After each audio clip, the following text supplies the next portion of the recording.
Hello everyone, today's topic is pressure of N ideal gas. एक ideal gas का pressure. ठीक है। तो इसके लिए हम कंसीडर करेंगे कि कोई हमारे पास क्यूब है और जिसके अंदर आइडियल गैस भरी हुई है। ठीक है। तो देखें, let us consider an ideal gas contained in a cubical vessel whose wall are perfectly elastic. हमारे पास एक क्यूबिकल वेसल है जिसकी जो वॉल्स हैं वो क्या है, परफेक्टली इलास्टिक है, और इसमें क्या है, आपका आइडियल गैस भरी हुई है। Let L be the length of each side of the cube. Cube की जो साइड है वो एल है। Let m be the mass of each molecule. और जो गैस है उसके प्रत्येक मॉलिक्यूल का जो मास है वो क्या है, स्मॉल एम है। And n be the number of molecules, और जो एन है वो क्या है, नंबर ऑफ मॉलिक्यूल्स है उस गैस के। ठीक है। तो इसका फिगर देख लें ध्यान से। ये हमारे पास क्यूब है। ठीक है। और इसकी जो साइड है, ठीक है, ये जो साइड है कितनी है, एल है। ठीक है। और इसके अंदर जो मॉलिक्यूल्स जो मूव कर रहे हैं हम कंसीडर करेंगे, तो उनकी अगर हम एक्स डायरेक्शन में वेलोसिटी की बात करेंगे तो यहाँ पर वेलोसिटी का कंपोनेंट वी एक्स आ रहेगा। ऐसी वाई डायरेक्शन में वी वाई और जेड डायरेक्शन में वी जेड आ रहेगा। और ये जो है आपका जो क्यूब है हमारे पास, उसका उसकी एक वॉल है जिसको हमने ए से डिनोट किया है। ठीक है।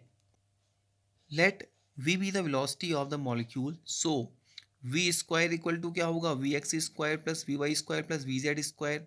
जो आपका जो वेलोसिटी है मॉलिक्यूल की, अगर हम उसको कंपोनेंट के फॉर्म में लिखेंगे तो वेलोसिटी की वैल्यू क्या होगी, v square equal to we x square plus v y square plus v z square.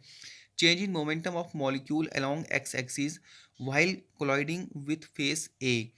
जब मॉलिक्यूल एक्स डायरेक्शन में मूव कर रहे हैं, ठीक है, तो क्या होगा, आपका फेस ए से टकराएंगे तब उनके मोमेंटम में जो चेंज होगा वो कितना होगा, delta p equal to final momentum minus initial momentum. अब यहाँ पर परफेक्टली इलास्टिक वॉल है तो मोमेंटम तो चेंज होगा नहीं, सिर्फ उसकी डायरेक्शन चेंज होगी। तो ऐसी सिचुएशन में फाइनल मोमेंटम भी आपका एम वी एक्स होगा और इनिशियल मोमेंटम भी आपका एम वी एक्स होगा।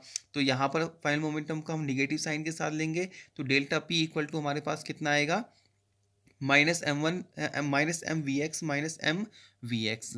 ठीक है। तो अब जब ये दोनों माइनस माइनस प्लस हो जाएगा तो डेल्टा पी की वैल्यू कितनी आ जाएगी, minus two M we x. So momentum transfer to the wall A by the molecule is two M we x. तो जो मोमेंटम ट्रांसफर हो रहा है आपका वॉल से किसमें, मॉलिक्यूल में, वो कितना हो रहा है, two M we X. The molecule return from A collides with the opposite wall to A, rebound and again collide with A. अब क्या होगा, जो वॉल ए है, ठीक है, वहाँ पर जाकर जो मॉलिक्यूल है टकराएगा, टकराने के बाद जो ए के अपोजिट साइड में जो वॉल है उससे जाके टकराएगा और फिर दोबारा से वो ए की ओर को वापस आएगा। ठीक है। तो ऐसा करने पर होगा क्या, so the total distance covered by the molecule between two successive coalition. अब टू सक्सेसिव कॉलिशन के बीच जो डिस्टेंस कवर करेगा मॉलिक्यूल वो कितना होगा, टू एल होगा। So the time taken between two successive coalition, जो टाइम होगा वो कितना होगा, आपका डिस्टेंस अपॉन स्पीड या वेलोसिटी। तो यहाँ पर टू एल अपॉन क्या आ जाएगा, वी एक्स आ जाएगा, क्योंकि एक्स डायरेक्शन में वो मोशन कर रहा है तो हम यहाँ पर एक्स कंपोनेंट ही लेंगे वेलोसिटी का। नंबर ऑफ कॉलिशंस पर सेकेंड, एक सेकेंड में कितने कॉलिशंस हो रहे हैं, जस्ट इसका क्या हो जाएगा, उल्टा हो जाएगा, यानी कि v x upon two L. ठीक है। So the momentum transferred to the wall A in one second. जो मोमेंटम ट्रांसफर हो रहा है वॉल ए में एक वन सेकेंड में, वो किसके बराबर होगा, momentum transferred in one collision into number of collision in one second. जो मोमेंटम एक कॉलिजन में ट्रांसफर हो रहा है, ठीक है, इनटू एक सेकंड में कितने कॉलिजन हो रहे हैं, यानी कि टू एम वी एक्स आपका एक कॉलिजन में जो मोमेंटम ट्रांसफर हुआ, और एक सेकंड में कितने कॉलिजन हुए, v x upon two L हुए। तो इनको जब हमने सॉल्व किया तो हमारे पास टोटल मोमेंटम ट्रांसफर कितना आ गया, M upon L we x square आ गया। ठीक है। By second law of motion, rate of change of momentum of a body is equal to the force exerted on it. जो रेट है आपका मोमेंटम के चेंज होने का बॉडी का, वो किसके बराबर होगा, फोर्स जो एक्सर्ट किया जा रहा है। ठीक है। So force exerted by a molecule on the wall A is equal to m upon L we x square, क्योंकि जो मोमेंटम आ रहा है हमारा, जो टोटल मोमेंटम ट्रांसफर आ रहा है वो कितना आ रहा है, m upon L we x square. तो इसके बराबर क्या हो जाएगा, आपका फोर्स हो जाएगा। ठीक है। So force exerted by n molecules on wall, तब एन मॉलिक्यूल्स पर कितना फोर्स एक्सर्ट होगा, तो देखें m upon L we x one square plus we x two square plus we x N square, ठीक है। Pressure exerted on wall A पर कितना प्रेशर एक्सर्ट होगा, तो प्रेशर इक्वल टू होता है फोर्स अपॉन एरिया। फोर्स की value हमने निकाल रखी है, और एरिया कितना होगा आपका फेस ए का, एल स्क्वायर हो जाएगा, क्योंकि वो क्या है आपका स्क्वायर है, तो इसलिए साइड इंटू साइड यानी कि एल स्क्वायर हो जाएगा। जब हम फोर्स और एरिया की वैल्यू रखकर सॉल्व करेंगे तो m upon L cube v x one square v x two square plus so on v x N square हमारे पास आएगा, ठीक है। इसको आगे सॉल्व करने पर जब हम इसको एन अपॉन एन से मल्टीप्लाई करेंगे तो हमें वैल्यू मिलेगी m N upon L cube v x one square plus we x two square plus so on plus we x N square upon n, ठीक है। अब यहाँ पर ये जो एल क्यूब है ये क्या होता है आपका वॉल्यूम होता है क्यूब का, तो इसकी जगह पर हमने कैपिटल वी रख दिया, तो M N upon V equal to we x one square plus we x two square plus so on plus we x N square upon N आ गया, ठीक है। Where L cube V equal to L cube volume of cube, ठीक है। तो यहाँ से pressure की वैल्यू कितनी मिल गई हमें, m N upon v into v x square, ठीक है। तो ये हमारे पास प्रेशर एक्सर्ट हो गया एक्स एक्स डायरेक्शन के अलोंग, ठीक है। फॉर एनी मॉलिक्यूल, किसी भी मॉलिक्यूल के लिए जो वेलोसिटी होती है उसके कंपोनेंट के फॉर्म में हम उसको कैसे लिख सकते हैं, v square equal to we x square plus v y square plus v z square, ठीक है। Since this equation is true for every molecule, ये जो इक्वेशन है वो सारे मॉलिक्यूल के लिए क्या है, ट्रू है। Will so this will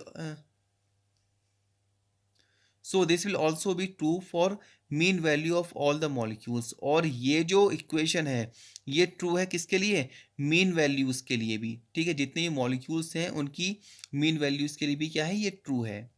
since the molecule is free to move in all direction, जो मॉलिक्यूल है वो क्या है आपका सभी डायरेक्शन में मूव करने के लिए फ्री है, तो यहाँ पर उसके जो एक्स वाई और जेड कंपो के जेड डायरेक्शन में जो कंपोनेंट्स होंगे वो आपस में क्या होंगे, इक्वल होंगे, तो इनकी जो स्क्वायर मीन स्क्वायर वैल्यू होंगी वो भी आपस में बराबर होंगी। तो अब हम जानते हैं वी बार स्क्वायर किसके बराबर होगा, आपका v x bar square plus v y bar square plus v z bar square के बराबर होगा।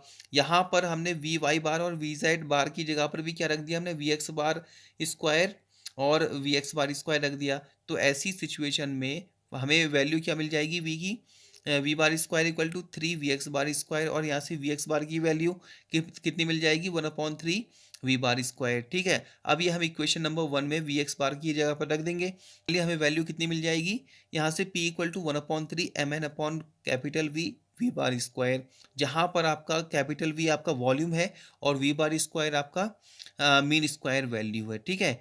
This is the expression for the pressure of the gas, ये आपका किसी भी गैस के लिए जो प्रेशर के लिए एक्सप्रेशन है। V bar square is called mean square velocity of the molecule, जो वी बार स्क्वायर है उसको हम क्या बोलते हैं, मीन स्क्वायर वेलोसिटी बोलते हैं किसी भी मॉलिक्यूल की, ठीक है, जो भी गैस के जितने भी मॉलिक्यूल हैं उनके लिए। Since M N is the mass of whole gas and V is the volume, so अब हमारे पास एम एन जो है वो क्या है, मास है, और वी वॉल्यूम है, तो मास अपॉन वॉल्यूम क्या होता है, डेंसिटी होती है, तो एम एन अपॉन वी की जगह पर क्या आ जाएगा, यहाँ पर रो आ जाएगा जो गैस की डेंसिटी है, ठीक है। तो यहाँ से P की वैल्यू हमें क्या मिली, one upon three rho we bar square, ठीक है। टू अपॉन टू से मल्टीप्लाई करने पर ये इक्वेशन हो गई आपका P equal to two upon three one upon two rho we bar square, ठीक है।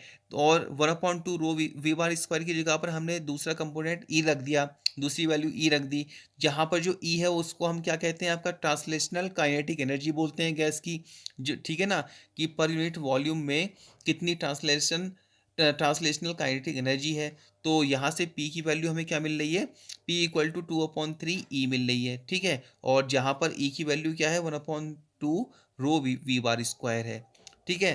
तो आज की वीडियो में हमने जाना कि किसी गैस का प्रेशर क्या होता है।